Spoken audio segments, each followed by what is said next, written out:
Okay, welcome everyone to technical session number 3.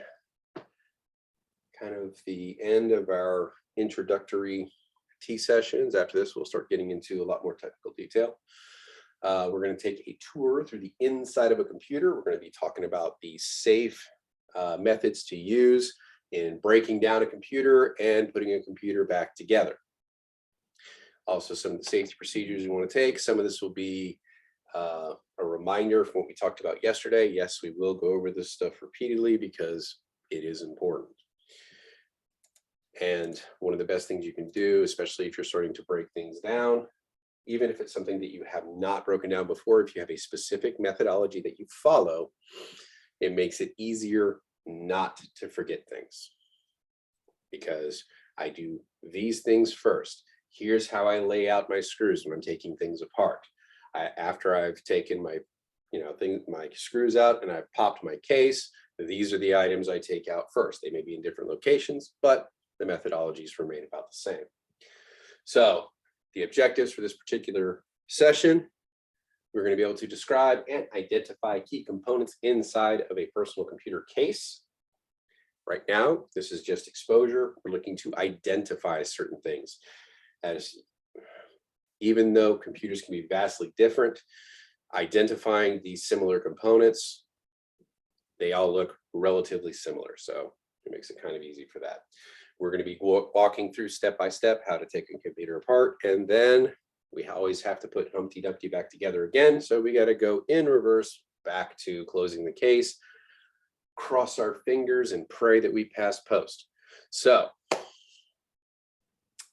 yes, Ella. Hi, good morning. I sent you a message. If you don't mind looking at it. Can I let you in your? If you press escape, you should be able to get out of full screen mode. Not on this device, on another one. I can try to help you. I don't know. Oh, let me pause this.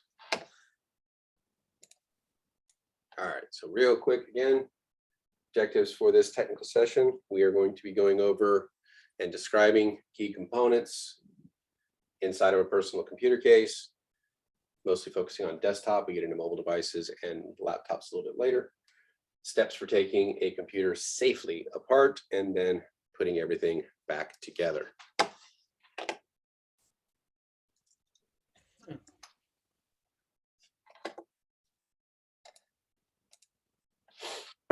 All right, BSMs that we are going to keep in mind while working through this one would be teamwork.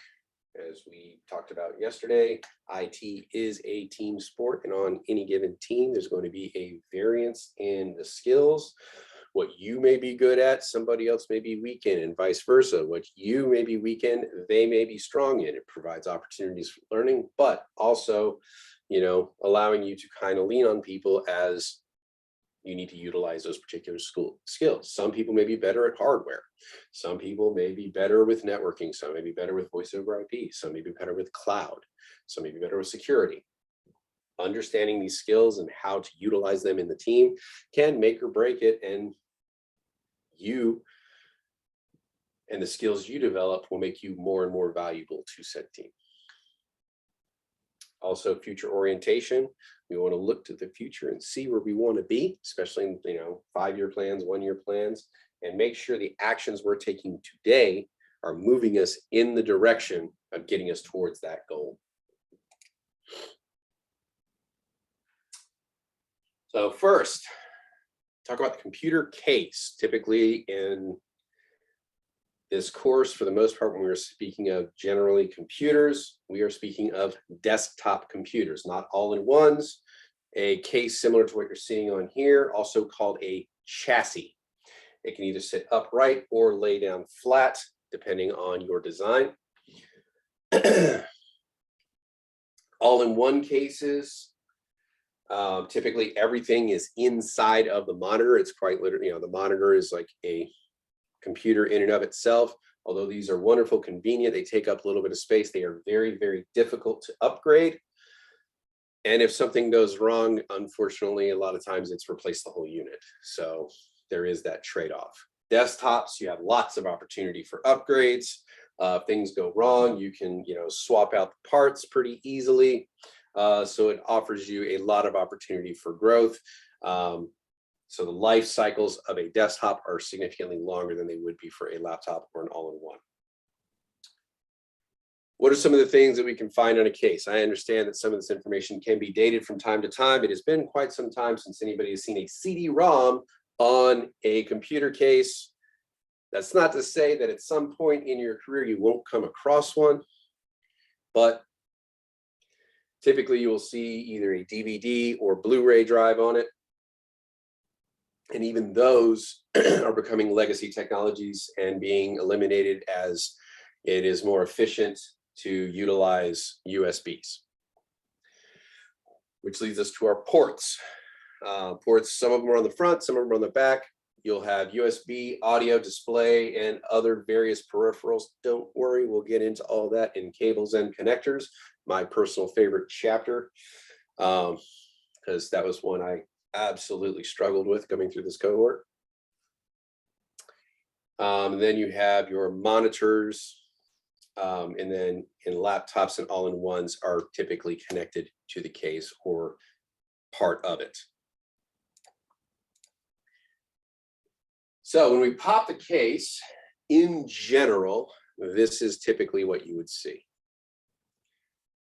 Bundle of wires, circuit boards, all that kind of fun stuff. But over time, it starts to become significantly more familiar to you. You see this big box up in the corner, you're going to know right away that is your power supply. It's all encompassed.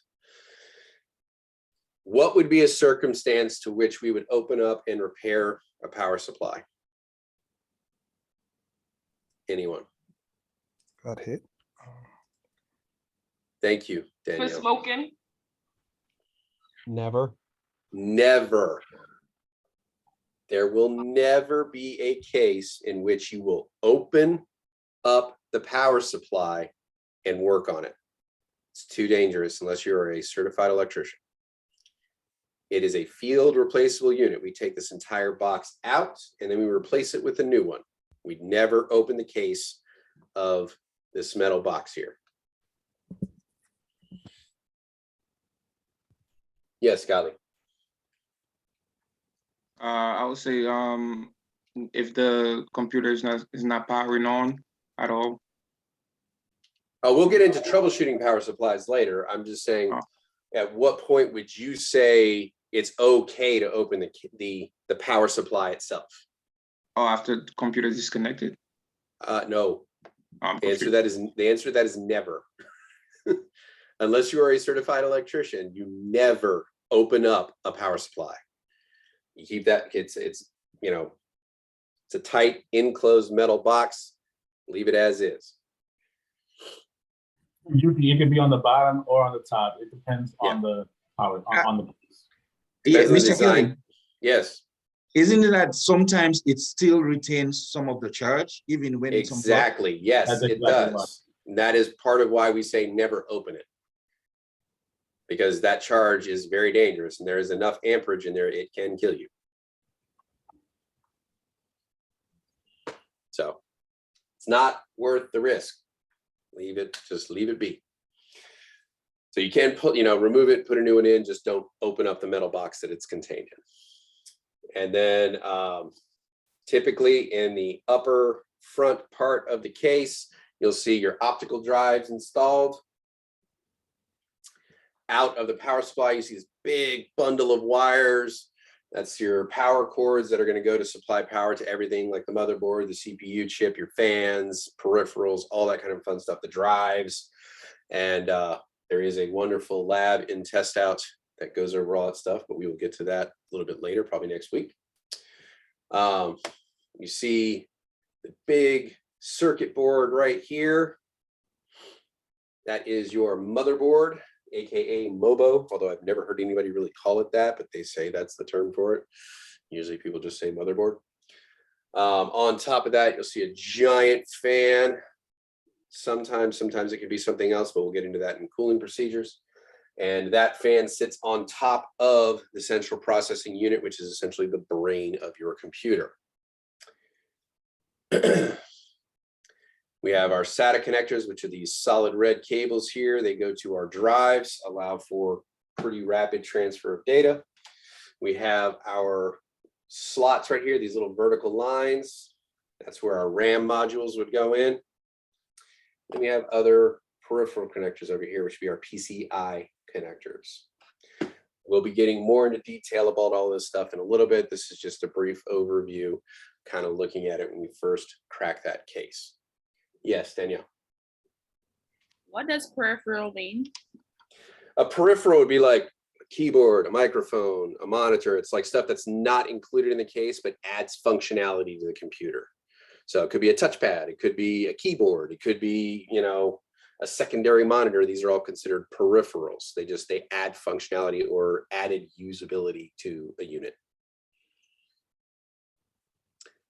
Yes, Shamika. Do the inside of every desktop look the same? No, Like, this great is what question. you're gonna see every time? You'll see the basic components, but they'll be arranged differently. They may look slightly different, like the motherboard may be blue, it may be green. They could be arranged in different ways. It's getting to the point now where computers are almost like art pieces. You'll see they will have color themes and lighting on the interior. And, you know, like instead of having multicolored wires right here, you know, at this point, the way the wires are set up, the color of the wire determines the voltage that's in that wire. But in order to make it look pretty, they may have some that the wires are all purple or they're all black because they're going for certain color schemes. And they'll put clear cases on the side so that you can see in and see this artwork. Some computers, they don't go in cases at all. They actually design them and put them on walls like art pieces. It's kind of cool if you look it up and you can see what they do, these open air computers. So but that's a great question. So no, it doesn't always look exactly the same, but you'll be able to identify the primary components pretty easily when you look inside it once you're getting used to using them. Right? Nesanet. So if we're not supposed to open inside, how are we gonna fix it? Like if someone say it's not working, you just throw it away and then get another one? No. Well, that's not quite what I was saying. What I was saying is this metal box right here, I don't know if you can see what I'm circling, that you do not open. That is the power supply inside the computer. You would pull that box out of the computer and put another box in. You would not open up that metal box specifically. But yes, you can open the side of the computer and get inside and work on it. So what you do not open is the power supply itself. Good question. Thank you for clarifying.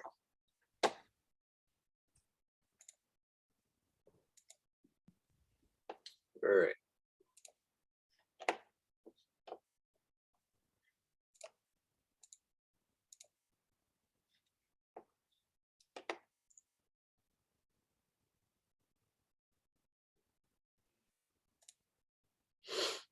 Okay, so here's kind of a closer look at your motherboard. We are going to do we're going to do an entire technical session just on motherboards. But this is kind of a preview to it. That big circuit board inside your computer is right here in the centerpiece. That's where your CPU would go. And then there would be a cooling unit that goes on top of this. You see these little battery things that I was talking about yesterday, these upside down batteries that are welded down to the circuit board. Those are capacitors. They help store charge even after the computer has been turned off and unplugged. You have your connectors that would be seen outside of the case. So you have some of your audio connectors, your internet, USB, monitors, keyboard and mouse, all that fun stuff is all attached to the motherboard. We have our CMOS battery, which maintains the memory for the BIOS and all that in the settings, but we'll get into that a little bit later when we talk about motherboards. And then you have your PCI slots, which allow you to expand or add functionality, things like graphics cards, audio cards, older computers, you would add NICs or network interface cards, things like that, utilizing these graphics cards or these slots. Then you have here what is an AGP, which is accelerated graphics port. This is kind of a bridging technology between PCI and PCI Express. Again, we'll talk about that tomorrow. And then you have your RAM banks where you would add additional memory to your computer. Your main power supply plug up here. And then there's other various connectors and pieces that you'll become familiar with over time working with this. And we have a wonderful motherboard lab in Test Out where you get to select the correct kind of motherboard and then make sure you install it so that everything can get up and running. And right here, you see all these little vertical pieces of metal jutting up out of the board. That is called a heat sink. And what it does is it kind of just allows the heat to be pushed up and then dispersed out into the air. This is called passive cooling. We will be talking about this again, but on a motherboard, outside of your CPU, the next biggest cooling unit you see, which is this, is a quick way to identify what is called your north bridge on the motherboard. Again, we're just going for exposure right now. We're going to be talking about motherboards specifically a little bit later. We're just kind of giving you a brief tour as to what you see when you're looking at motherboards. Mr. Kelly, Yes, Mohammed. is it that the north bridge is always closer to the CPU than the south bridge in all motherboards? Or there's a Yes. variation. No, the north bridge is typically always closest to the CPU, although we're getting to the point where the north bridge is being integrated into the CPU. Mhm. So more and more we're seeing that. But again, we'll talk about that tomorrow when we talk about motherboards. Thanks. But good question. And yes, that is a correct observation. All right. So here's another angle of the motherboard, slightly turned. You can still see, even though the geography is a little different, we can still make out those common things. Here's those slots that we would put in extra memory. There's that big cooling unit. So we know that's our CPU. We look around, oh, there's another cooling unit right here. We know that's our north bridge. These other slots over here, those are our PCI slots for peripherals. We're looking at the back of it now, but these are the connectors that you would see on the outside of the back of the casing, where you would hook up all your USBs, your internet, your sound cards, all that stuff. We're looking at the back of it right here. And then there's that big power supply down here. It's that 20+4 P1 connector right there. There's that battery, that CMOS battery we were looking at before. It looks like a watch battery, little round one. And then you have your SATA bank right here, which would be for your drives. But you'll start to see, even though the motherboards change, there's a lot of common things on there. And you'll start to recognize those things as you look at it, like, oh, yep, there's where my RAM goes. Oh, yeah, that's where my CPU goes. So even though it may be different colors, be in different locations, things like that, they still have a lot of physical similarities that will tell you that that's what they are. And here's the beautiful thing in real life.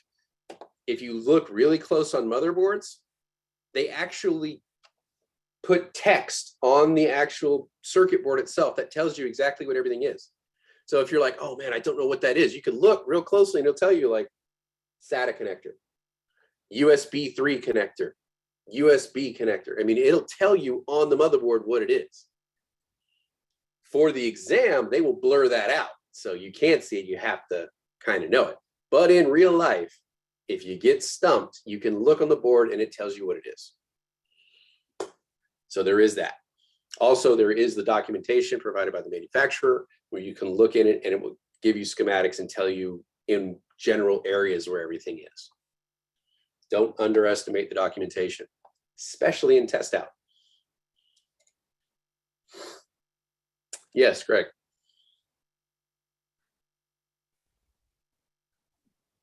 I just had a quick question about the DIMMs in the Test Out. I know we're not there yet completely, but I'm just messing around with it. Does it matter which of the slots you use when you're applying memory? Yes. Because I know that yeah, the actual machine, when you're messing around with your own machine, you have to start from 1 to 4. Yes, but I you do don't see 1 any and 1 and order. 3, and then 2 and 4. That's Yeah, typically how yeah. RAM banks are Mhm. set up. Yeah. So yes, it does. Yeah. It does matter where you put the RAM. What But- I mean in test out, because I can't tell in test out. Typically in test out, well, one, you have access to the BIOS and whatever machine you're working on, so you'll be able to go in and see. But typically, test out is set up in a 1, 3, 2, 4 setup. If you put Okay. RAM in 1, 2, it won't work. Okay. But Alright. we can look at that lab if you want when we go over the RAM and see if we can, figure it out. But yeah, typically it's set up in that orientation. Okay. Thank you. Mm-hmm. Yeah, so I mean, no joke.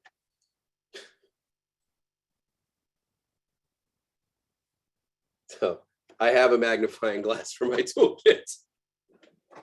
So I'm with you.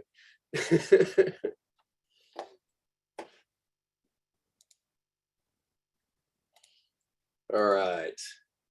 So here's another look at the ports. Again, we will get into some of these a little later. This is just kind of giving you a brief exposure to them. You got some USB 2.0 ports. We can tell by the color. You have an eSATA port. You have your NIC or Ethernet port right here. There's an HDMI. HDMI. This is a display port. This is your, was that DVI? Firewire, USB 3.0 right here. Then you have some audio connectors and then fiber audio as well. So again, brief overview, but they will become more and more familiar as you work with them. Many of you probably already know what these are, but you just may not call them by their specific name.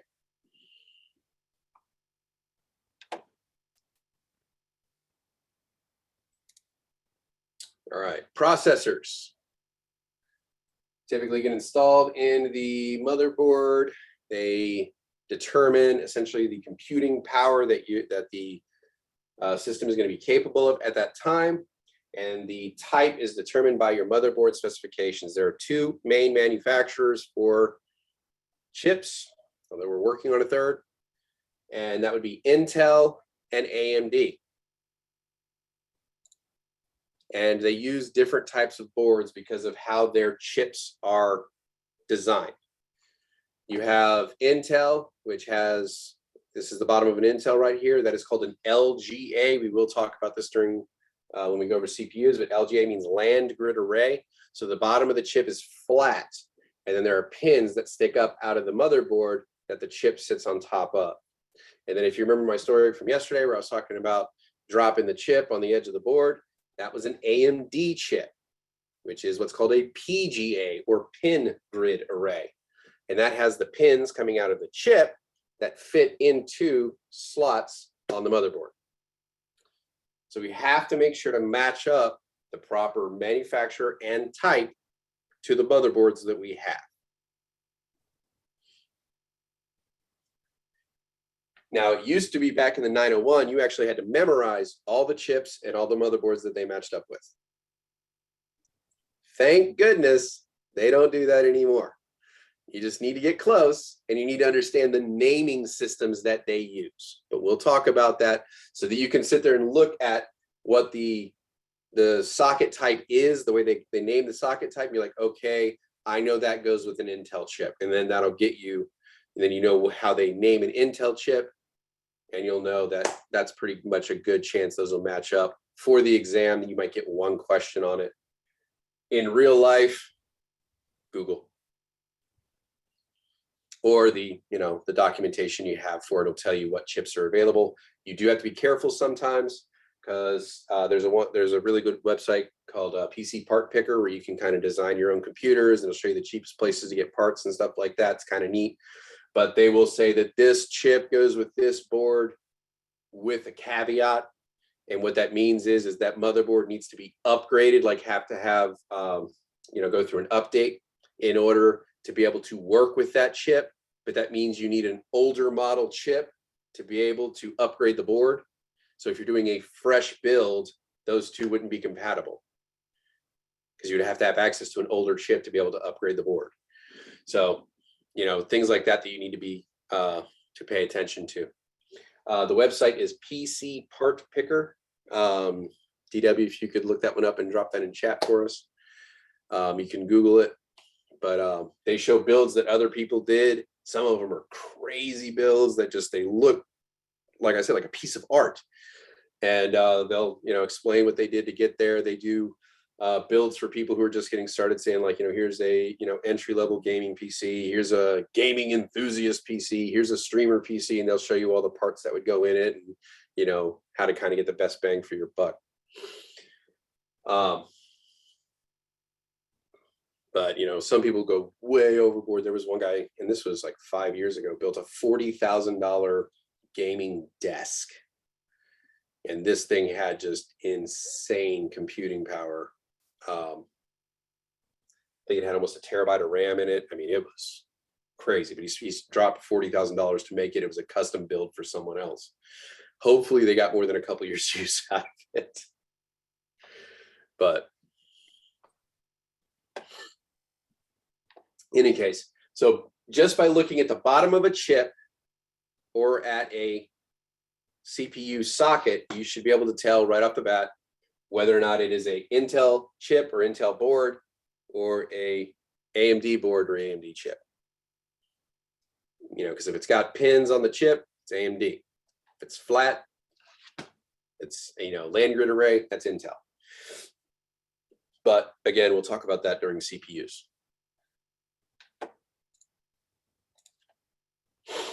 All right. Cooling units for computers. We do have a session just on this kind of stuff. So you have different types. You have heat sinks, passive, which are considered passive cooling, which looks like this right here. It's just a bunch of little metal blades sticking up. It draws heat away from the chips and allows it to disperse into the air a little bit better. Sometimes we need a little bit more accelerated cooling. So right here, you will see this one where they have a heat sink on the bottom. They have a cooling fan forcing air down through that heat sink and pushing the air out to accelerate that cooling. Because it may surprise you that a chip, like a CPU chip, can go from room temperature to like 500 degrees in just under about 2 to 3 seconds.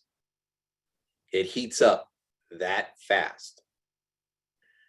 So we have to have a way to be able to disperse that heat as quickly as possible and efficiently as possible so we do not damage the chip. Liquid cooling is another one. There's submerged ones where you have like the entire computer submerged in liquids too. So all kinds of cool stuff with that. Yes, Kevin. How fast does it usually take for like a CPU to heat up? Like, that's what I was just saying. It goes from like room temperature to close to 500 degrees in about 2 seconds. oh, It's that quick. So if you don't have a heat sink on there, it's not properly installed, as your computer is booting, it'll shut down because it started to overheat already. if you had, like, yeah, okay, all right. So you have to have some form of cooling on your CPU. But again, we'll talk about that a little bit as we go. So then we have like case fans by themselves. They will snap into the actual computer case. Typically the ones on the front draw air in, the ones on the back push air out. And they try to keep a good cycle of air flowing through the computer, making sure that it stays at an optimal temperature. Computers are kind of like us. They don't like it too hot. They don't like it too cold. Although the average temperature that a computer likes is about 2 to 3 degrees lower than the average person's comfort. So it's about 68 degrees roughly is about an optimal temperature for a computer, which is why if you've ever been in server rooms, they tend to be a little chilly. So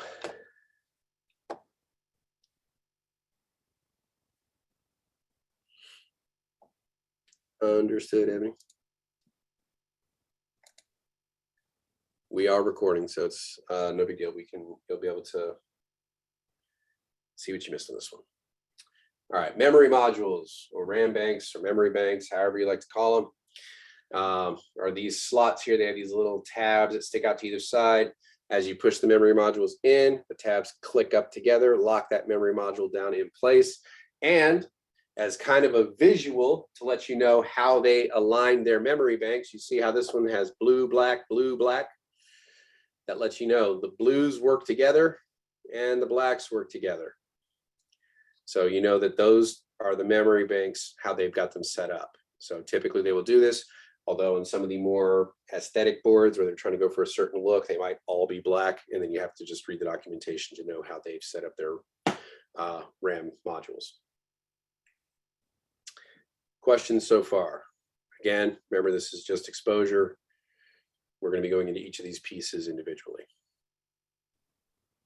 Sorry, Mr. Carl. How many type of memory card do we have? How many types of RAM modules? Is that what you're asking? Yes. I would say north of 100. Okay. Is it the same mount as in the same slot?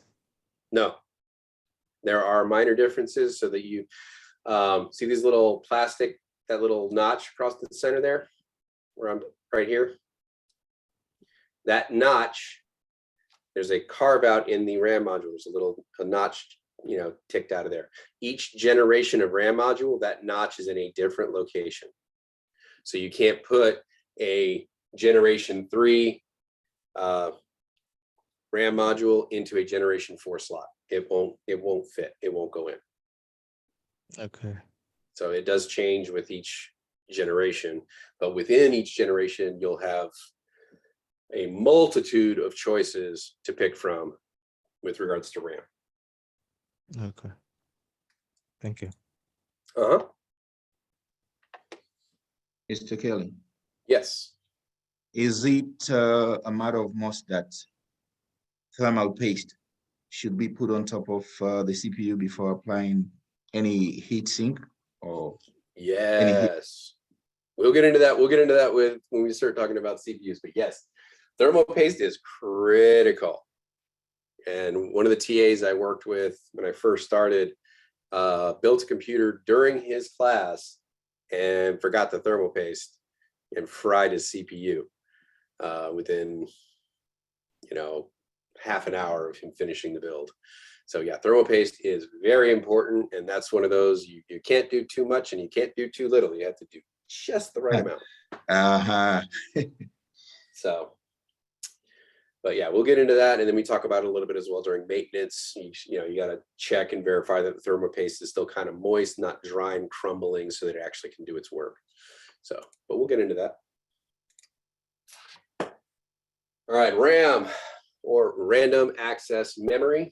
This is installed onto the motherboard with those locking clips that we were talking about. These little tabs off to the side over here and over here. Those locking clips hold those RAM modules in place. Also is a good way to tell you whether or not you have it installed properly if those are able to lock.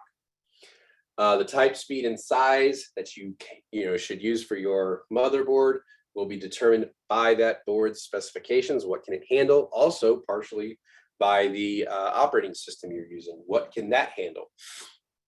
Because if you're using a 32-bit architecture operating system, anything more than 4 gigabytes of RAM is completely wasted. It doesn't even recognize it.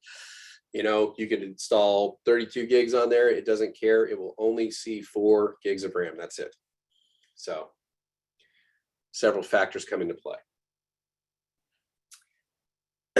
It is attached through the slot with a locking clip to kind of avoid the memory becoming unseated, because over time, as we heat and cool things, they expand and contract. So over time, those things can start to move a little bit. They call it chip creep. The locking pins on the side of the RAM modules help to try to prevent that. If they are not in use, you need to keep them in an anti-static bag. Like I kind of have one here, anti-static bag. And then you never touch the chips on the edge right here, these little chips, you never touch those, or the metal connectors with your bare fingers or a magnetized screwdriver, because it can damage or destroy them. Also, the connectors, these metal connectors on the sides, the oils from your fingers can cause corrosion, cause them to start rusting, oxidation. On a light note, those bottom fats of the chips are made of gold, so they're very enticing. Yeah, there are some people that will scrap computers and get all the precious metals out of them. So yeah. Oh yeah.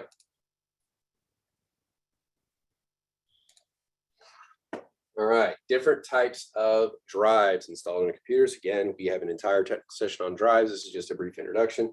We have our optical drives, which encompasses anything that's utilizing a laser. So that's anything like a compact disc, a DVD, or a Blu-ray. And then you have your old school hard disk drive, or HDD, sometimes called mechanical drives. They utilize a magnetic head to read information off of a platter that spins inside the drive, and it uses a lot of mechanical parts.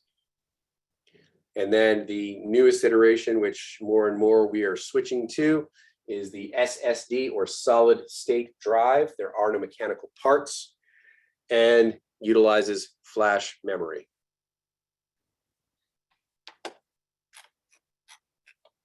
Questions so far?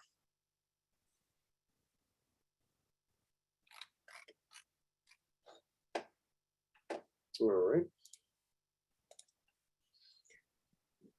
So expansion slots, these are going to be your PCI cards. They are not the same as your RAM modules. They tend to be perpendicular to them. So inside this computer, the RAM modules would run this way.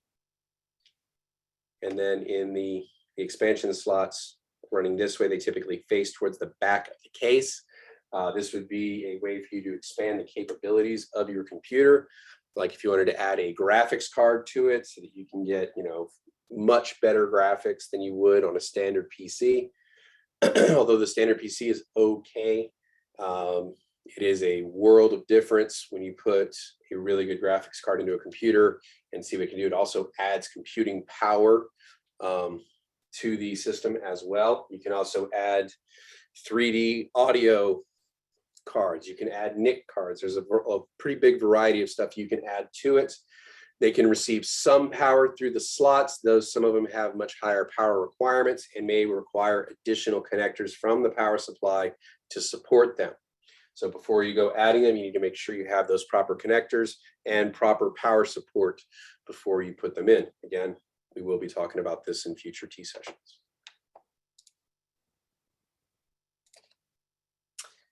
So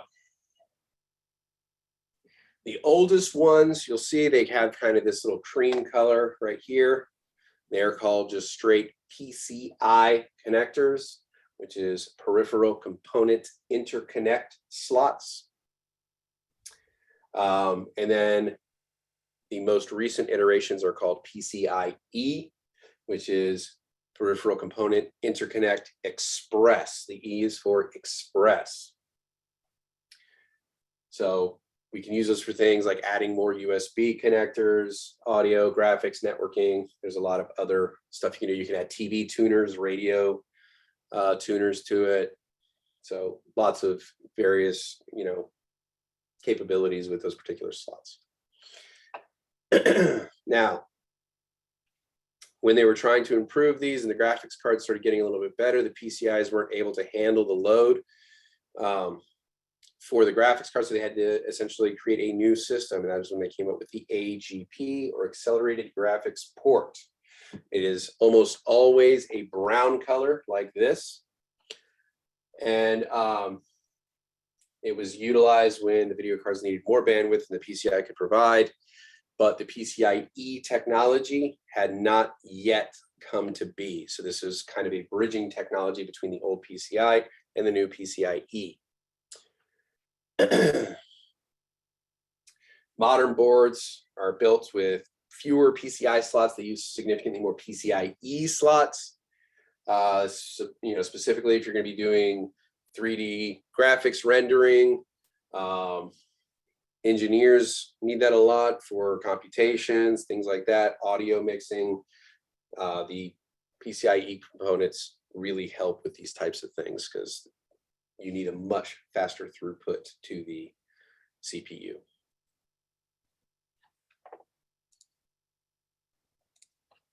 All right. So here is a very old graphics card.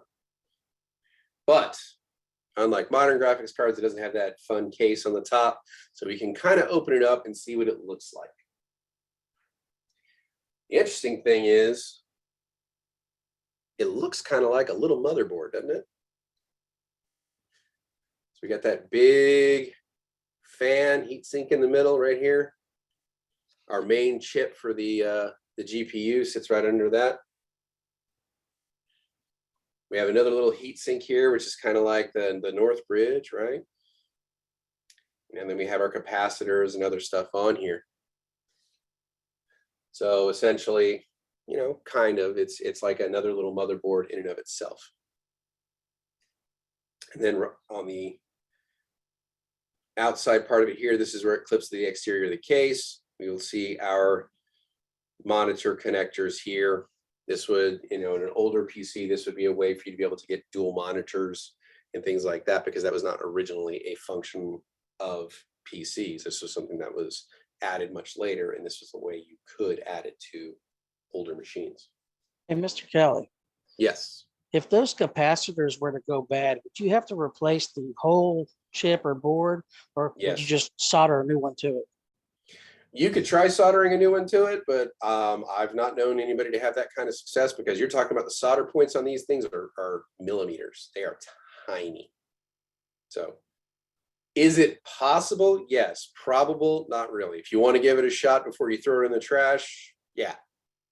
You know, but typically, if you see a swollen or cracked capacitor, the board that it's attached to is typically scrapped at that point.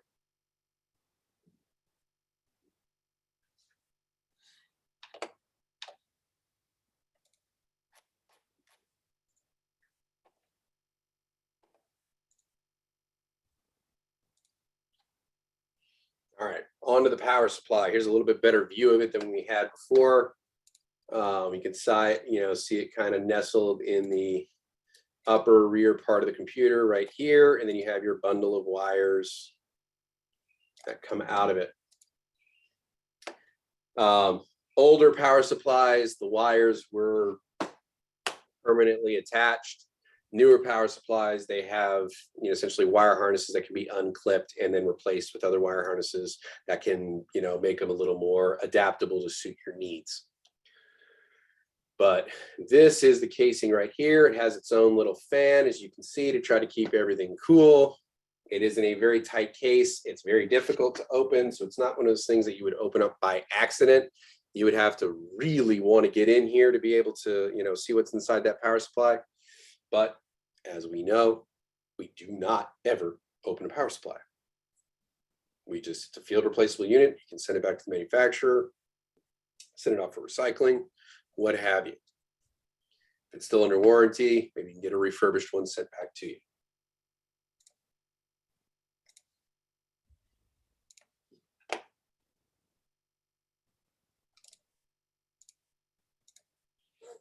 All right. Mr. Kelly. Yes. Yeah, for me, I've opened it several times, to see what is happening. So I could remember when my system has 40, so it's not powering up. So I have to, open it up, see what is happening, open the power supply and see, so I later discovered one of the capacitors has 40. So that is when I trash it. Yep. But typically when you open it, they have what's called a power supply tester. So it's something you can quite literally just plug it in and it will test the power supply for you, tell you whether it's good or bad. The other, test you can do if you're in an office, they don't have a power supply tester, is you can just swap out a power supply and see if it solves your problem. If it is, it means the one you took out was bad.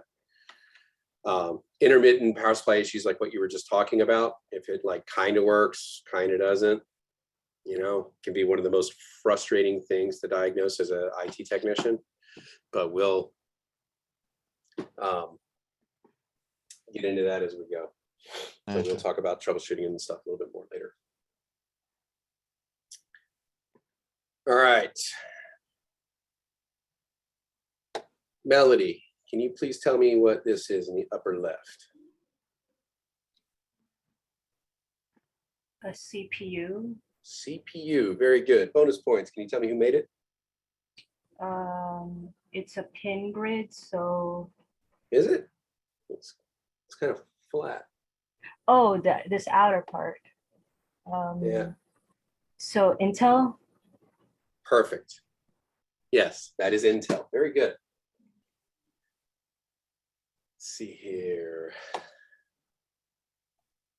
Tomas, can you tell me what this is right here? In the middle. It's a graphics card. Graphics card. How would we connect this to the computer? Through the PCI. PCI. Very good. Let's see. Nesanet, can you please tell me what this is right here, upper right?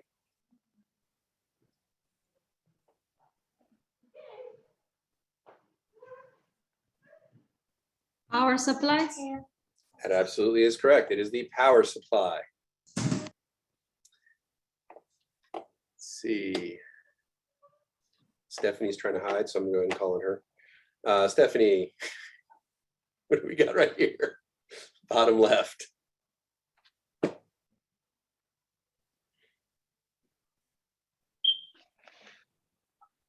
That is that a cooler? Yeah, that is a cooler. You got what is this down here on the bottom? These little metal blades. What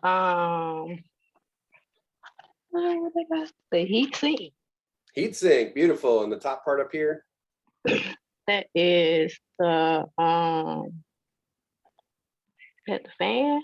Yeah, just a fan. So fan and heat sink, very good.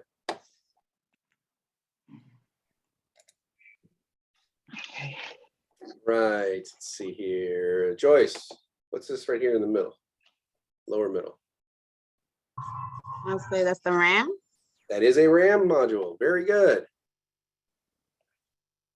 And Jamari, can you tell me what this is on the bottom right?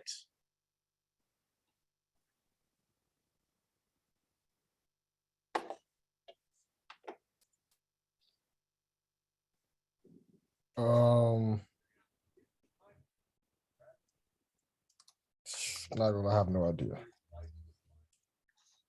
Is it a PCI? Oh, it's giving you a little hints on the top here. You got like 320 gigabytes. Made by a company named Western Digital. It's a hard drive.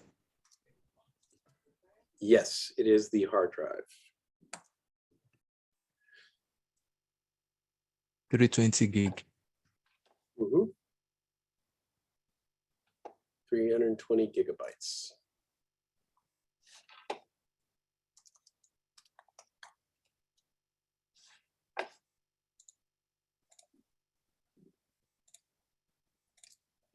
All right. So now we're going to talk about the 4 primary steps for taking a computer apart. And then we're going to work backwards and go over the steps of putting it back together. So please do not forget some of the best practices that you can have with regards to working on a computer. 2 main things. One, well, a couple things. We only crack the case if we're going in for a specific reason. You know, sometimes it can be fun to go in there and take things apart, but the more times you take things apart, the more opportunity you have to break things. So we want to have a specific reason as to why we're opening that case. So that's basically when software has kind of been ruled out. 2, we never open that case without notifying the customer that that's exactly what we're doing and what we're going in there to do. And then lastly, we want to make sure we document everything. You want to document the condition of the case when you receive it. Are there big dents and scrapes on it? It looks like this case gets moved around a lot. You want to make sure you document that before you open it up. And as you open the case, you're going to document as well. Two main ways you can do that. If you're the artistic type, you can draw little diagrams. Me, personally, I take pictures. I carry a camera with me everywhere I go. It's my smartphone. So I take pictures each step of the way so I know where things go. All those little wires, where all of them connect, how they're aligned, all that fun stuff. I take tons of pictures before I start moving anything. That way, when I'm putting things back together, I just essentially look at my pictures in reverse and I know exactly where I'm putting everything.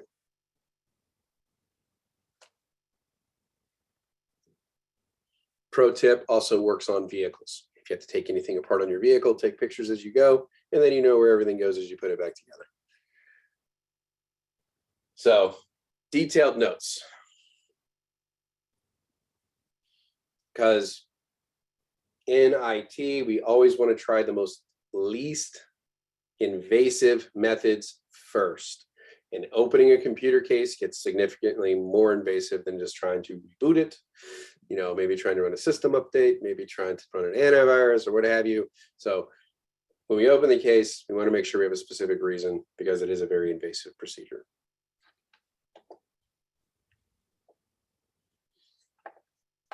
All right. So step one, plan and organize your work. You want to make sure you have a clean, clear work area before you start, because you don't want to get screws and parts mixed up with other jobs you may be doing. So make sure your work area is clean and you're able to easily organize. Make sure you've documented everything, including your conversation with the customer, what have you, before you get started. Your work area should have enough space, keeping all components laid out and not touching each other.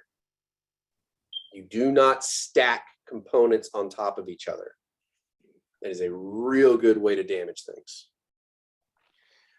You know, they're far enough apart where they're not going to receive ESD or electrostatic discharge. So taking detailed notes, pictures, all that stuff, all aspects of the computer, its state, all that fun stuff. And whenever you're taking pictures of components, make sure you have something that orients you to how you're looking at the computer. Like maybe put a pencil or something like that on the edge of the case near the front of the case. You always know which side of the board is pointing is the front.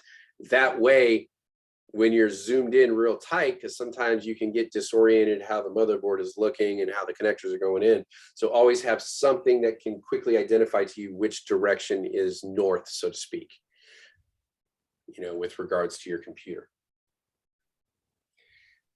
You know, if you're, again, like I said, we could take pictures or draw diagrams. Some people find it quick and easy just to draw a quick diagram.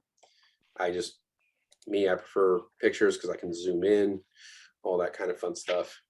And, you know, I can't even draw a respectable stick figure, so I don't think my diagrams will be much use anyway. All right. Continuing on, make sure you have your ESD strap or mat or gloves or what have you readily accessible. So as soon as you open the case, put them on and attach your clips to the inner part of the case to neutralize the charge between you and the computer. Tie back loose hair, remove loose jewelry, all that kind of fun stuff.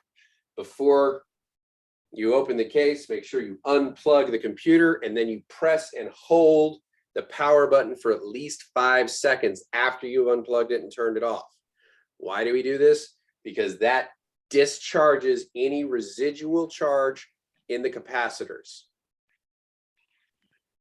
Because remember, even though we've unplugged it, turned it off, those capacitors are still dangerous to us. So this is a way to disperse a lot of that charge. Now, when you're removing any components, including the board itself, you always hold components by the edges. not from underneath. Don't grab it like a sandwich. Don't, grab it by the metal connectors, the little gold connectors where you hook everything up. You don't touch that stuff. You want to minimize your contact with the board as much as possible. Lift the components out nice and safe, and then set them on a safe workspace.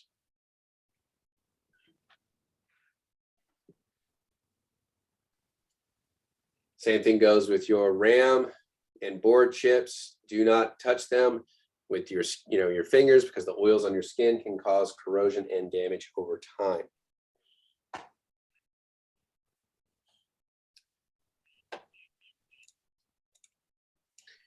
All right, step 2, open the computer case to be able to examine the system.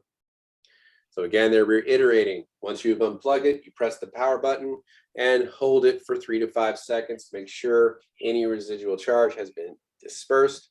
And then after everything is unplugged, all the external connectors are removed, your monitors, your speakers, your keyboards, everything's been unplugged.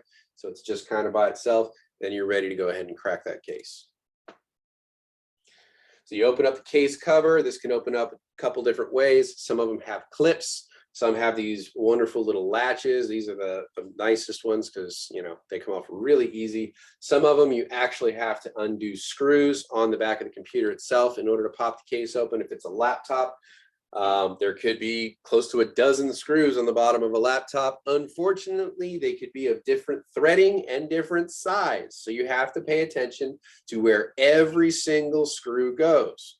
Because if you put the screws back in the wrong places, you can damage the components when you put it back together. So you can create what's called a screw map. So this is where you can either draw out a picture of the computer and then make little circles as to where each screw came from, or maybe you have a specific methodology, like you start in the upper left corner and you work clockwise around the laptop. Whatever it is, stick to your methodology and use it every single time.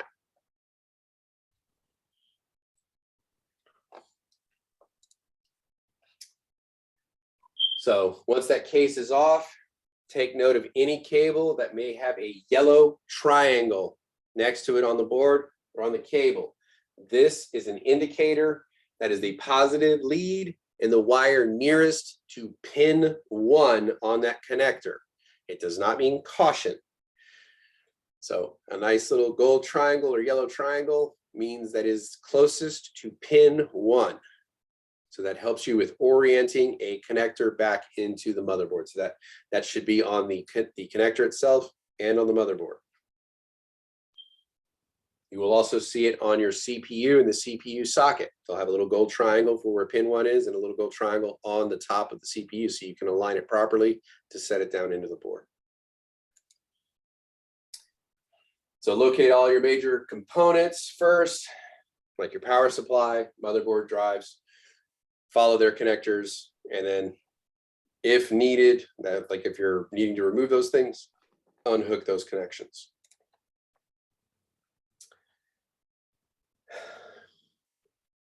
ESD should be obviously connected before you even reach in, and grounding yourself. And we already talked about screw mapping, keeping screws organized. Documenting by taking pictures each step of the way so you know each phase where everything goes. First thing you're going to physically remove are going to be your expansion cards. So your GPU, all those things hooked into your PCI, AGP, and PCIe slots. Those are going to be the first things you remove if you're taking everything out. Some cards are connected to the case via a screw, like right here. You see for that external port, so you may have to remove some of those. Be very careful not to bend the cards. You do not rock them back and forth to try to get them out. That's a really good way to just snap them. You would rock them end to end, not back and forth, because there's a lot more material to help you. Once you pull them out, store them in an anti-static bag. Be careful not to touch the board chips or the connectors.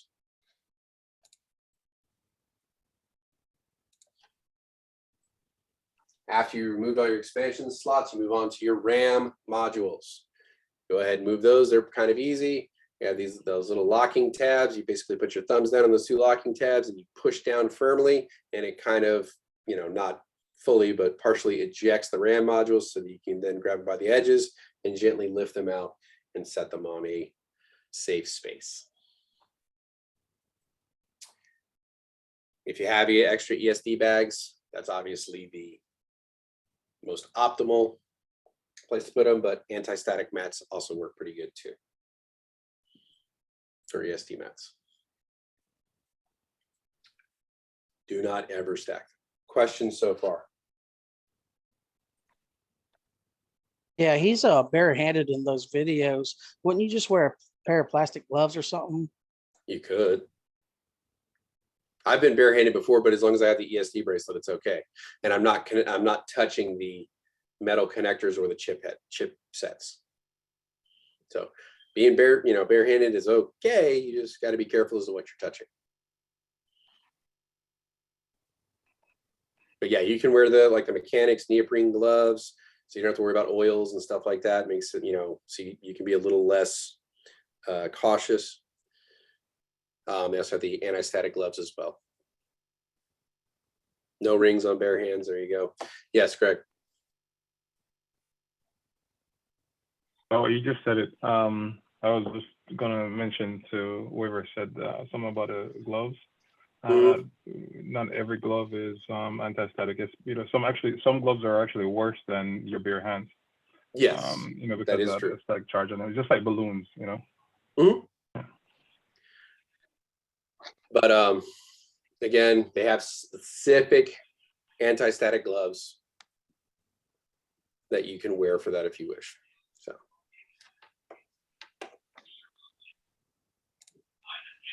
All right.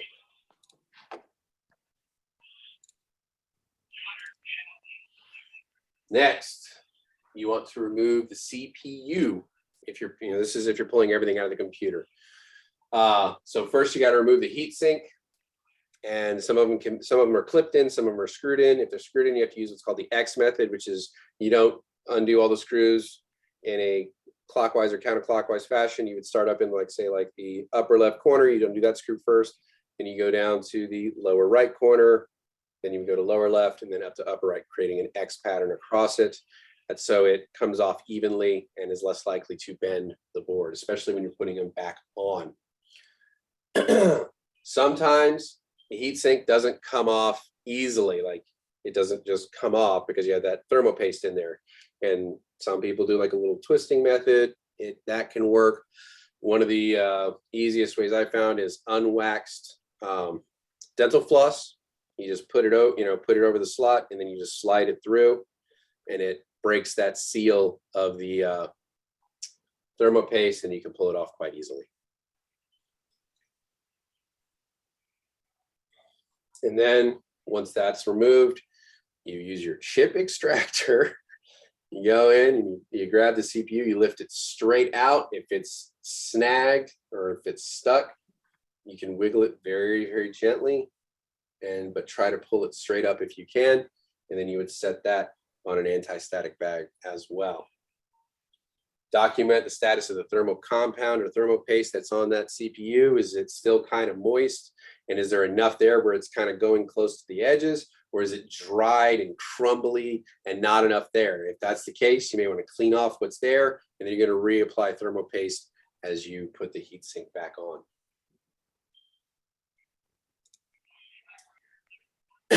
Step 4, remove the main components like your power supply. Take care in the screws you're using to remove the power supply, because not all of them are holding the power supply itself in. Some are screws that are connected to the power supply itself. So you just make sure you look at the back, because sometimes you see a metal cutout around a screw, and that's a screw that's just for the power supply, not for the holding it to the case. So take care on that. And then you pull out the power supply and you can set that aside. And then once all board connections and drives, you can start working on that. Unplug front panel connections, remove any system fans, unplug any and all connections to the board, like your SATAs, your PATAs. Fan connectors, your little front panel connectors right here, they look like this. You guys are gonna love those when we do that lab. That is such an awesome lab. And then you're gonna remove all the drives according to how they are attached. Most are clipped in, however, some may have screws. Set aside, noting how they were removed and their connections. Again, taking pictures as you go is a really good way to document that, and it's just easier to remember as you put things back together. Finally, take out that motherboard. So after all the components and connectors and cables have been attached, you can start removing the motherboard itself. So you're going to locate all your riser screws, and you're going to do the same thing like we were talking about with the CPU. You're going to use kind of an X pattern to remove the screws. So you start up in one corner, go to the opposite corner, then move up, move over, and then finally your centerpieces. This prevents the board from bending and flexing so that it may break. You do the exact opposite when you install them back in. Now, when you're grabbing that motherboard and pulling it out, it may not just be a straight lift out. You may have to kind of change the angle of it and kind of finagle it to get it out. Do not ever bend the motherboard, because I promise you it got in there without having to be bent. So even if it seems like it can't come out, you got to just kind of reposition a little bit and kind of shift it around to try to get it out, and try to, you know, have as little contact with other items in there as you can. So do not bend.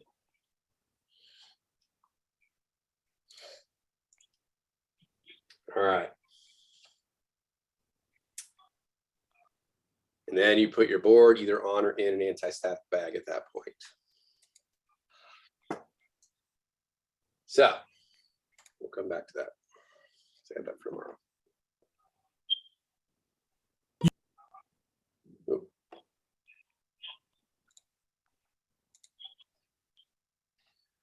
What we'll do is we're going to take a pause here. Do a quick 5-minute break. Get up, walk around, stretch our legs. Any questions you may have, we're here.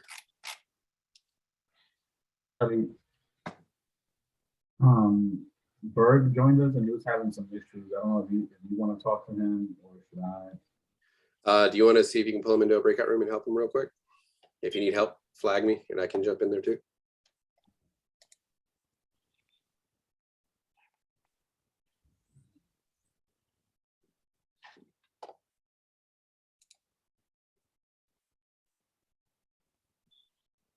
Is he still here?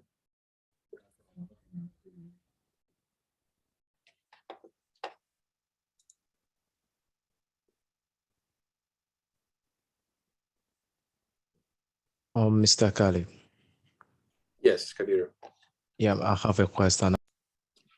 Now we can get into the 10 steps of putting a computer back together. I know what you're thinking. There's only 4 to take it apart. There's 10 to put it back together.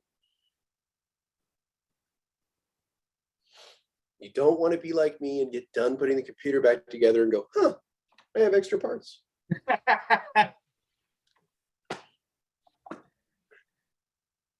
It's not a balanced algebra equation. So in this particular instance, we're going to be working the IKEA PC build. Yes, perfect example. A Lego set. Yeah. Where you always get like a few extra of the single pin things or whatever. All right, so we're going to be working in reverse order, starting from an empty case, putting everything back inside the computer. So the first thing we want to do, because we have that completely empty case, is we want to put that motherboard back in there. Again, it may not just go straight down in. You may have to kind of like angle it and slide it back in and get it to fit in there properly. Make sure you orient it correctly, where these little connector pieces that, you know, you would hook up your USB ports, you know, your network connectors, all that stuff is going to the back of the casing, because that's where they're going to need to be for us to be able to hook up with them, right? So make sure it's oriented in the box correctly. Set it in, make sure all your screw holes, your riser screws are matched up, so you're ready to secure the board to the case. I thought they were gonna go over that, but so now you want to screw the riser holes back in. Remember that X method, we took it off, same method, putting it in, starting like the upper left corner, put the screw in there, go to the bottom right, put a screw in there, move over to the bottom left, put a screw in, and then up to the upper right. So you're going to crisscross across the board so that you do not flex the board while screwed in, because if you screw it all in on one side and then you start screwing the other, you could, have the board in a state where it's flexing, and then you can end up breaking or damaging the connections on the board itself. After that, you put all your drives back into their housings, usually up near the front of the computer, your optical drives, hard drives, SSD drives, what have you. Connect their cables, the SATA IDEs and front panel connectors.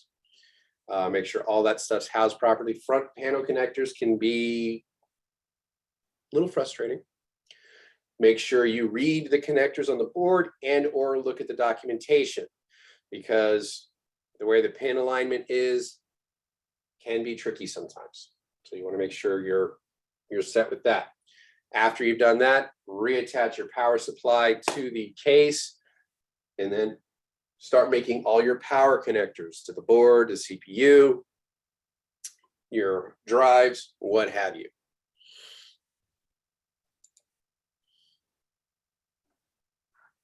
After this, place your CPU back in using, there's a latch that usually goes over and locks in. It's called a ZIF, or zero insertion force. You don't put the CPU and just jam it down in there with your thumb. You lightly set it in there, and then there is a little hatch that goes over and it locks down in place. After that, if the thermal paste was dry and crumbly, add a little bit, clean it off, add more to it. Small amount, usually about the size of a pea or a pencil eraser, is usually all you need. And then you would attach the heatsink on top of that. And then you would clip or screw down the heatsink on top of the CPU, plug in that fan. So that will be good to go. Then you would start putting in your RAM modules in the banks. Make sure the notch is located in the right place, inserting straight down, pushing down until it locks. Make sure you're putting them in the correct slots. If you only have 2 modules, 4 banks, make sure you're putting them in the correct banks. If it's a 1 and a 3, that's where you want to put it in. A lot of times they use that color coordinating, like we saw, it was blue and black. Some of them are red and yellow. Depending on the boards, it may be different. Gaming boards may all be the same color, in which case refer to documentation to see how they go in. After that, we're going to go in and put in all our expansion cards, connecting them as documented. Remember, if we have like some powerful GPUs or graphics cards, they may need additional power. So there may be another connector on the power supply we have to hook up at that point. After we've done all that, you put everything back in as it was documented, put the case cover back on according to the removal process, be it clips, screws, what have you. Once we've done that, attach all external connections, including monitors, keyboards, mouse, speakers, power cords, USBs, whatever we had disconnected from it before, reinstall all of that stuff. Attach the power cord, then plug it in, otherwise known as the IEC cable, and then press the power button and pray. Turn it on, listen for any unusual noises, make sure you don't hit that post area where you get those beeps. If you see smoke or smell burning, turn it off immediately. Because something went wrong in your install, you're gonna have to go back and look and see what happened. None of that happens, no beeps, no smells, no sounds. You boot right up, congratulations. You should be pretty good at this point. Questions, comments, concerns, complaints? What does IEC stand for the power cord? Something electric cable? I can't remember the exact term they use for it. I just remember that during my cohort, that's when everybody discovered that's what they were called, was an IEC cable. It was based off of a Professor Messer video, or a Professor Messer pop quiz. And it says, what is an IEC cable? And nobody knew, not even the teachers, like not even the professors, like, what the heck's an IEC cable? And then come to find out it was the power cable. What's the acronym, Kelly? IEC. IEC? Yeah, I believe it's called an IEC cable. An ICE cable? No. IEC, not ICE. Okay.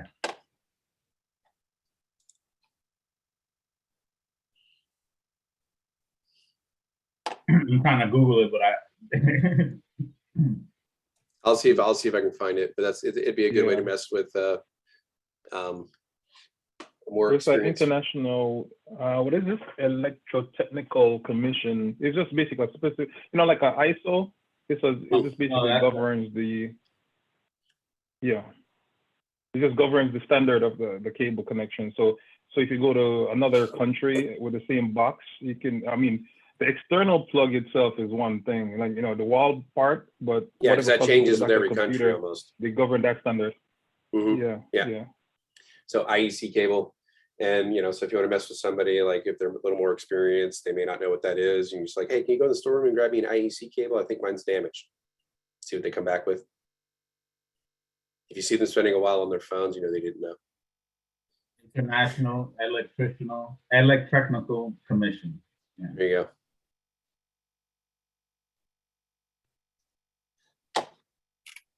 There you go. Sell them at all the airports. All right. So with that, we just went through it. Here's a quick little drawing if you want. You can go back through the steps. But we have a fun little matching game. You can go through it.